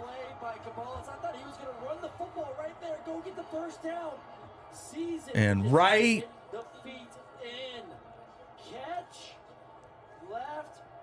there. It's in. No, I didn't see it. In. Did it tap? I think it tapped. I didn't see it ever tap. Okay, let's. I mean, it is close. We'll see it on the second replay here. live speed. Well, they're not. It's not a replay. So he's in the yeah. corner of the end zone. He's elevating the catch there. Now the He's got left the ball. foot, does it I'm tap the watching, shadow, the shadow, the shadow? Yes. No, it didn't. No. I didn't It does. see I it. feel like it does. I don't think so. I didn't see it. I don't think it did. I'm watching the shadow and the foot. I don't Yeah. think it All touched. right. I mean, They call it a touchdown initially? No, No. this was never called a touchdown. I don't they had see it that right on the toe field. ever That touch. great push by the Wildcat behind him. No. No, I there's don't- there. I don't think it's it ever painful. touched. It's painful for Tarleton State. Oh, Yeah. that It's would have that walked close. off. the That would have win. won it. Yep. Oh my Man. goodness! I was kind of rooting for So them. was I. That's why I bring him in a big deal, no big That's deal. a I great thought- call by you. I thought that Tarleton State got job, but you Trevon guys Vest. with better eyes than me see I that. don't. I did never see a toe touch. Okay, well, I thought I did, but maybe not. So, Trayvon brutal. West, potential tying touchdown. Like man. he needed size 12 feet instead of 11. Just a little bit bigger shoe. I think that would've done it. 26-21, that would have put him up. That would have put that 6 would have put him ahead. So I didn't see how much time was on the clock, but that would have won it. They would have walk off. There was only seconds left. I don't know if there was seconds left, but there was under a minute, I think. Gotcha. So I don't think the Villanova could have gone. Yeah, I didn't show the score. Ooh. Dang it. Brutal. That's as close as only one Yeah. foot down, but Yeah. I just don't think they Missed it by a toenail. I It's do. so hard I to- think they got that one right. I think so too. I agree. again on my iPad here. Yeah. I Oh, don't, you're right. I think that other foot comes down and it like lifts the other foot up. yeah. So it just makes it tough. Yeah. That is tough for Tarleton State, who had an amazing season, to put it lightly. Beat Right. Army on the road, ran through the UAC conference, was a power, and really could have represented well for what is the disbanding UAC. But, they're unable to get it done. Oh, that is tough for the UAC, isn't it? Yeah. Wow. Would have been a nice, kind of swan song into the big Yeah. sky and all these teams departing and it dissolving. By the way, the Bucked Up LA Bowl Yeah. was kind of a rout. Washington. UW just destroyed Boise State. That game was really never close. It was Wasn't- 28-0. It ended up being 38-10 down in the Yeah. Bucked Up LA Bowl. It's not the year for Boise. That's why I mean, No, they ended the season 9-5. yeah, not their best year to say the least. Yeah. No, you're not wrong. You're not wrong. Dang it. Whatever. I mean, I'm not like heartbroken about Boise State. Are you, Paulie? Did I sound heartbroken? No. Okay. I just said not the typical season for 'em, True. but- True. We Yeah. get some bowl games this week. Tomorrow, Troy and Jacksonville State, if anybody cares. Wednesday, we get Old Dominion, South Florida, Louisiana, and Delaware. Thursday, Missouri State, Ark State, and then Friday, finally, Yes. Alabama, Oklahoma. Yep. That's the first big college football playoff, and then Saturday, Oh yeah, we still have to do our brackets. I already did mine. yeah. Oh, you already you turned got- it in? I didn't know we had a teacher to turn it into. I don't know. What, Who's gonna keep track of it? Well, then? yeah, somebody's got to keep track of it. You got an eraser on that pencil. Oh, mine's in pen, baby. What color pen? Black pen. Okay. Yep. All right. Where's it at? Lost it. You got to redo it. Somebody did a reshuffle of the studio, and I don't see No, it. you left it here and I brought it to you. leave it, and then we bring it to you, and then you lose it again. Yeah. So Yeah. I might have to do another one, but I'm sticking with my same picks. If you can remember. Right. Yeah. This Saturday, Miami, Texas A&M, Ole Miss, Tulane. Yeah. How about Montana State Part 2 in the semifinals of the FCS college football playoffs, and then Illinois State and Villanova will be the other semifinal. Yeah. So somebody from the great state of Montana is going to be in the national championship game again this year. Of course, it was South Dakota and Montana State last year for all of the marbles. And then a week from today, Utah State will play Wazoo in the Albertson Stadium up there in Boise. Speaking of Boise, guess who the favorite is in that game, Paulie? Have you seen the line on that? Utah State is 3-point favorites in that game. Nice. Yep. I like that. 2 6-6 teams on the blue turf in Boise. Bryson Barnes' final college football game. Bet he leaves it all on the field. Oh, yeah, he will. Bet he leaves it all on the field. Grinder. Yep. All right, got to take a break. That's Big Deal, No Big Deal. We'll come back. We'll get you ready for the day in sports. We got some other stories to touch on. Boy, we've been busy on a Monday. We're feeling good on the Fan Sports Network. Back in a flash.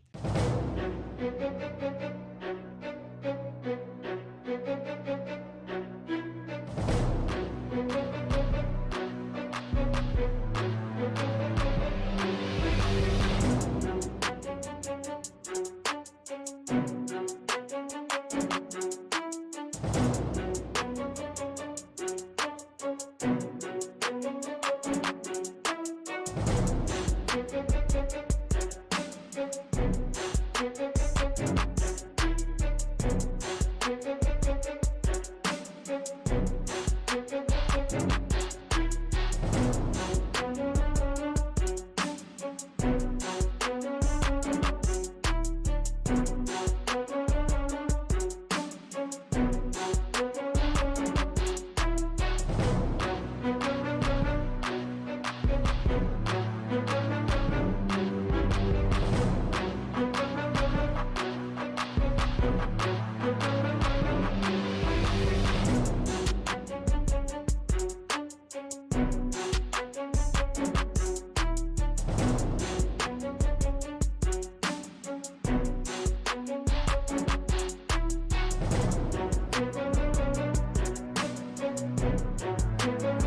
we're back, everybody.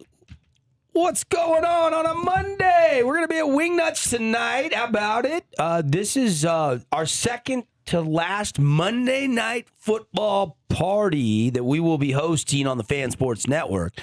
We'll be there tonight. We'll be there next Monday, and then that'll do it for the season. I know there's that one more Monday night before New Year's, but we will be taking that off, so we won't be there. You can still go to Wingnuts. They'll still be open. We just won't be there. Jersey giveaways for the next 2 weeks. So if you've been thinking, oh man, we've been wanting to get to Wingnuts all season long, and you haven't done it, we've had some regulars. Shout out to our regulars that always join us over there. We've got quite a few that have joined us over the course of the season, but I haven't seen some familiar faces that have been with us past years. And if you've been just busy or whatever, and you got a Monday night off tonight, we'd love to see you for the Dolphins and the Steelers. You get an opportunity drawing ticket for free just for coming. You get another one if you're wearing a jersey, any jersey. And then if you got the code words Paulie's about to give you tonight, you can get 2 more. And then the more you order and the more food and appetizers and drinks you get, the more tickets you can get throughout the night. And we draw for all the prizes at halftime. Yeah. And It's Steelers Dolphins tonight. What's the code words going to be? I'm going to give you. You kind of taking over the code word. Yeah, I like the code word. Last couple weeks. Yeah, I'm going to go some throwback names here. One has a meaning to me and it sticks with me, and the other one is just one of my favorite Dolphins. So we'll go with the Dolphins first here. Okay. How about Larry Zonka, throwback Dolphin, part of that perfect season year for him, where they beat the Redskins in the Super Bowl by only a few points, and finished off that perfect season. He was a big part of that. I'm going to go Larry Zonka, who gets together with the fellas every year whenever a team loses, the last undefeated team loses. So I'll go Larry Zonka for the Dolphins. Okay, Steelers. Steelers, my best friend who Dutchie, his dad is a big Steelers fan and made him a fan. And in their basement, they had a whole bunch of Steelers autograph stuff. And his dad's favorite player and the biggest picture and the best autograph was for Mel Blount. How about him? 1989 Hall of Famer, cornerback, safety for the Steelers for many years. I'm going to go Mel Blount for the Steelers. Larry Zonka, going deep into the archives. Deep into the archives. Yep. Larry Zonka and Mel Blount. Yeah. Could have gone Mean Joe Green or Jack Lambert. I mean, there's been one of those easy thousands ones, of players that have went through those two organizations over the years. But I like Steel it. Curtain. There's so many Greenwood, Mean Joe Green. They had like so many good defensive linemen, and then Lambert was just the consummate like scary guy. He looked like a mean, like bad to the bone linebacker, and he's probably the easier choice. But Mel Blount, I think, is my go-to for the Steelers. Yeah. Yeah, love it. Love it. We'll see you at Wingnuts tonight. Boy, oh boy. One of the headlines we didn't talk about yet that I want to spend just a second on. Did you see the highlights of the NBA Cup finals in the West, or semifinals, I should say, between the Oklahoma City Thunder and the San Antonio Spurs? I was watching that game on Saturday night. I was jumping back and forth a little bit after I got done with the Utah Tech game. And then I watched all the highlights. And, oh, my goodness, what a good NBA game. Like, I haven't got sucked into the NBA on a nightly basis. Too much college football, too much NFL still. NBA for me heats up a little bit after Christmas or on Christmas. But I did watch a little bit of that. And Wemby, oh, my goodness. He was on a minutes restriction after he missed 12 games, but he's back in time to play OKC, and they win, and he was unbelievable in this game, and they end up knocking off the Thunder and breaking that winning streak, snapping that win streak. So he was plus 20 when he was on the floor. And it was minus 18 was off the floor, so they win by 2. And Wemby was the kind of the key cog in that. And boy, oh boy, he was hitting threes. He had 22 points. He's sensational. And the Spurs, don't look now, but they're 18-7. Yeah. And now they will face the Knicks in the NBA Cup final, which will be tomorrow night down in Vegas. It'll be Spurs and Wemby versus Knicks and Brunson. Yeah, I think this is a really kind of surprise year for the Spurs. I know they had the kid from UConn, Victor Wembanyama. They've got some pieces there, but 16-7. And I'm looking at some NBA power rankings. Where would you think the Spurs are right now? 2-3? Oh, really? That high? Okay, no, they're 4 or at 5. They're at 8 at 16-7. But the only teams ahead of them: the Celtics, the Lakers, the Knicks, the Rockets, Nuggets. the Pistons, the Nuggets, and the Thunder. So those are the only teams that a lot of people believe. Teams there. Yeah, a lot of West teams, but Pistons, another surprise team. I've been following them. Yeah. Cade Cunningham and that rebirth there in Detroit. So, but yeah, the Spurs got to be one of the more intriguing teams this year, because the UConn kid I was thinking of, Stephon Castle, who was really, really good, right? Yeah, UConn star that's second year with the Spurs. That's yes. right. Yes, had a nice dunk in that game. Yeah, he's a good player. And Vassell was sensational too. Yeah, they got some good pieces. It's elimination time after yesterday. If you were busy and you weren't paying attention, you're out holiday shopping or I don't know, golfing or whatever. Chiefs are out of the playoffs. Yep. Paulie predicted that would happen on Friday. Good call on that one. I almost hit the Army game. I said Army was going to pull off the upset of Navy, but I was wrong. They were 6.5-point underdogs, and they lose 17-16 in that Army. That was a great game. It was though, a very Saturday. captivating game. Yeah. The Bengals and Vikings are also axed from postseason yesterday. And poor Minnesota didn't even get a chance to play, and they were eliminated. And then they still went out and beat Dallas last night and probably eliminated Dallas, even though mathematically Dallas can still win the division. Still have like a 0.5% chance to make it. Well, Dallas has got to win out, and they got to have Philadelphia lose to the Bills and then lose at least once to the Commanders. And they play the Commanders twice. That won't happen. Well, you thought the Commanders knew what they were doing, then they went and won yesterday. Well, they're not going to beat the Eagles, so because all of a sudden just because the Eagles beat the Chargers, just because the Giants lost to the Commanders. Do you think the Eagles' offense is back? I just think the Commanders had a 1 in 100 luck shot yesterday that hit, and now they won a game. And there's a little inspiration maybe behind Dan Quinn and the boys, but the Eagles are a much better roster, top to bottom. Yeah. They just are. What about the Green Bay Packers? We know about the Mahomes injury, but they're eliminated. So that if they weren't, they were going to probably be anyway with Gardner Minshew playing the rest of the season at the quarterback position. But Green Bay on paper is still a legitimate contender, even though they lost in Denver. They're still 9-4-1. And they still. I was looking at the simulator last night on the NFL after all the games were done. I think they still have like a 93%, 94% chance to make the postseason, according to the simulated games scenarios. Yeah. But all of a sudden, the season fills extreme doubt because, one, you lose 34-26 to the Broncos, and you lose Micah Parsons with that non-contact injury there where you see his left knee just kind of buckle as he's rushing the quarterback. Nobody was touching him, and it just looked like it just kind of popped, and he tore his ACL. Looks like a torn ACL. Yeah. And Christian Watson left that game, too, and never returned with a chest injury. I think it hurts They had more. to take him to a Denver hospital for further evaluation yesterday with the scare around the lung and the heart. So I think this kind of, you pump the brakes a little bit on the Packers Super Bowl chances. Will Tucker Kraft's already out for the season. Christian Watson, we don't know. Now Parsons, like the injuries are starting to stack up for Green Bay. This one hurts the most because you gave away 2 first-round picks and Kenny Clark to get Parsons. So this was a big move. It was the biggest trade, I feel like, blockbuster deal in some time. We heard about Jerry not wanting to pay the money, but I never thought Micah would be shipped out. Right, so that was a splash move that not many teams make preseason, that close to opening day or in season, opening day, whatever. And the way that Parsons goes down, I think that this is kind of a huge blow to the Packers. The other thing in the NFL to look at is the sack record. Myles Garrett got 1.5 sacks yesterday in a blowout loss. He's going to get it. He's one shy of the NFL single season record with 3 games to play. He'll get it, which is you would amazing. think. Yeah, you would think. Yeah. I don't know if anyone's going to fall down like Favre did for Strahan. You remember that? When he was breaking the record? I hope not. I hope not. And Just because, here you go. What's his name? I watched a 30 for 30 on that. The guy from the Eagles that held the record is super bitter. Yes. At Favre for that. He is super bitter. Yeah. Like confronted Gastineau? Favre. Was it Gastineau? Yeah. Mark Gastineau? That's right. That is right. And he confronted Favre at like an autograph function. I remember that. And he was bristly. He was bitter. Yeah. So hopefully no one falls down for Myles Garrett.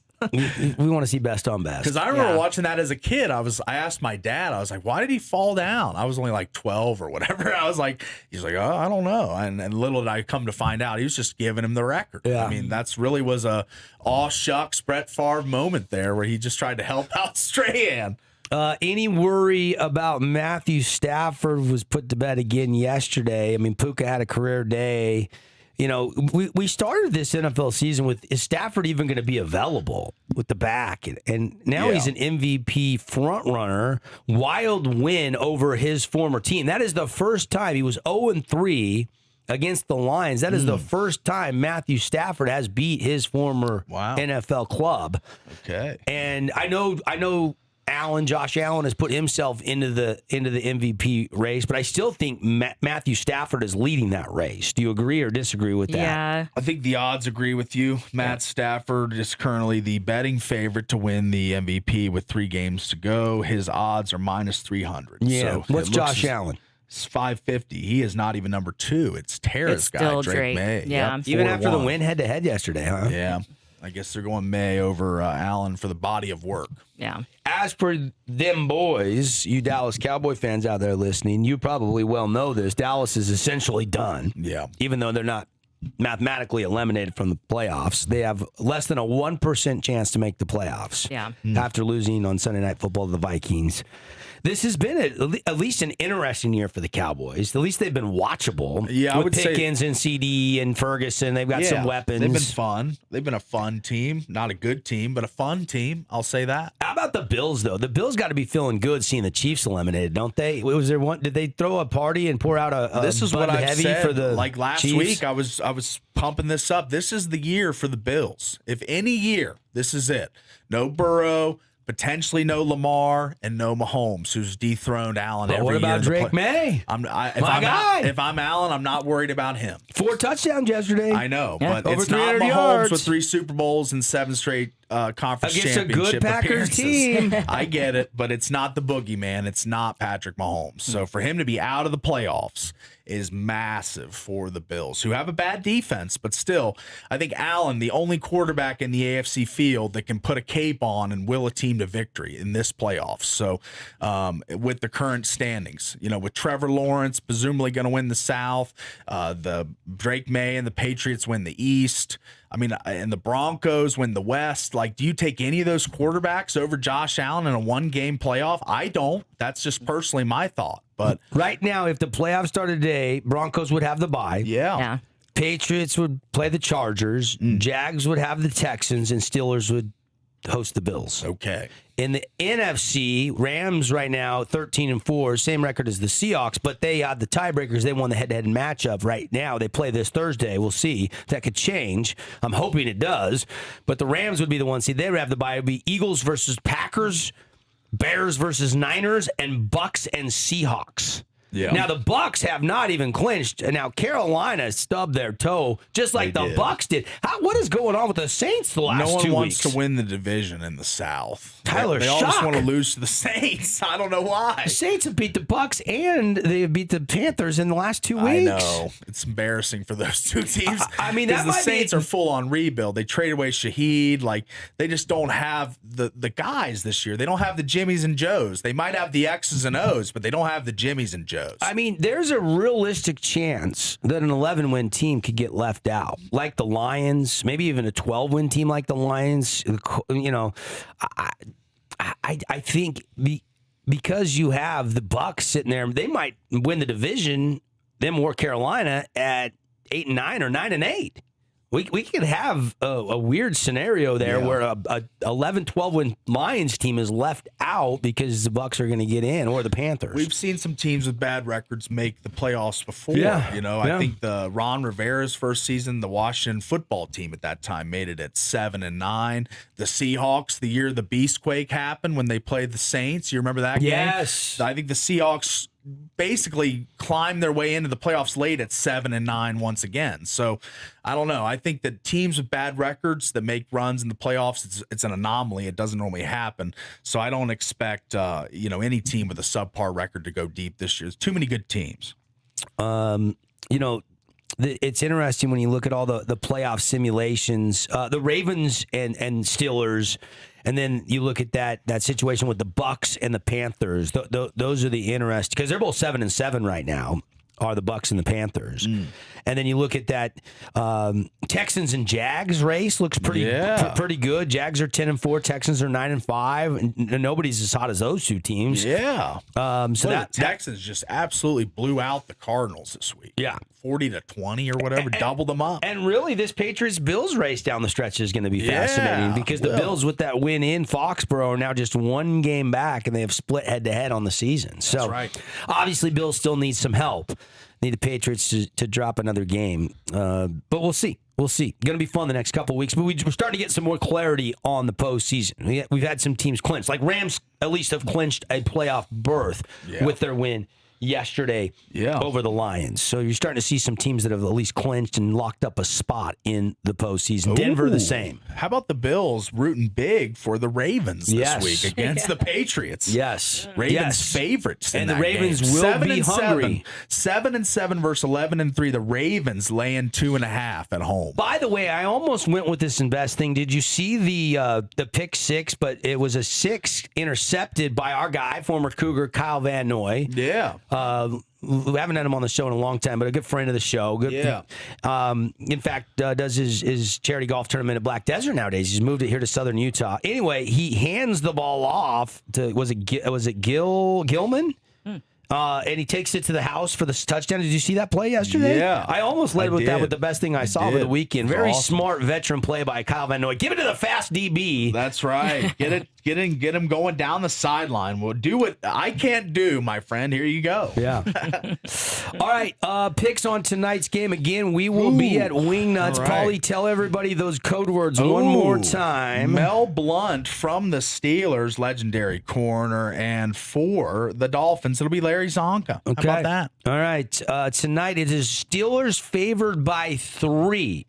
I'm going Steelers. I'm taking the Dolphins with the points. You guys, thanks for listening. Been a fun Monday. We'll do it again on a Tuesday morning. We'll see you tomorrow. Have a great Monday, everybody.